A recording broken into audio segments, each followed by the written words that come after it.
Jadi aku waktu itu kayak rasanya pengen banget menghilang. Oke, singkat cerita dari situ aku benar-benar berusaha untuk menghindari dokter itu. Tapi ya karena pekerjaan kita jadinya ketemu dan ketemu lagi. Dan waktu itu ada satu kejadian di mana aku mau turun ke laboratorium. Posisinya aku di lantai 5. Lagi nunggu lift, dan liftnya itu kayak berjejer, itu ada 4 kalau nggak salah, dan pintunya itu di 2 bagian gitu loh, di 2, satunya di sini, satunya di belakangnya. Jadi kayak kita tuh bisa ngakses dua-duanya. Nah waktu itu aku lagi nunggu, terus dokter itu datang dari depan. Dia tuh sebenarnya mau masuk, mau nunggu di arah lift aku juga kayaknya, tapi karena dia ngelihat aku, jadinya dia balik ke sebelah sana.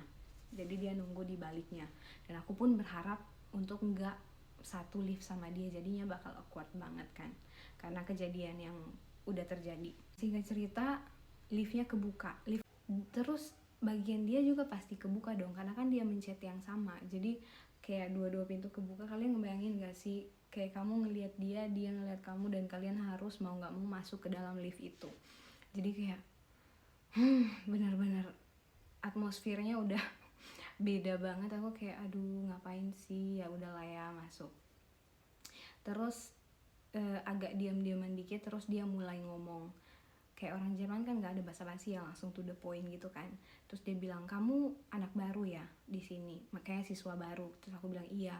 Terus dia langsung bilang, kamu tuh harusnya kalau misalnya nggak tahu apa-apa, kamu tuh harus nanya, jangan diem aja. Aku dokter, aku pun banyak nggak taunya katanya. Gak nanya kok ke atasan aku, nanya ke orang-orang kalau emang aku nggak tahu sesuatu. Jadi kamu harus gitu juga.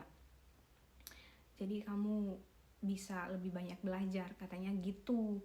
Terus aku kayak ngeiyain kan, dan dari situ aku kayak belajar, oh iya ya benar juga, ternyata waktu itu aku emang salah juga. Aku nggak berusaha untuk menanyakan apa yang emang aku nggak tahu, jadinya karena itu aku ada di posisi cukup memalukan itu. Dan waktu itu aku juga cerita ke kolega yang lain, kata mereka dari dari sudut pandang mereka sebenarnya full kesalahan aku juga enggak, cuman aku harusnya emang nanya.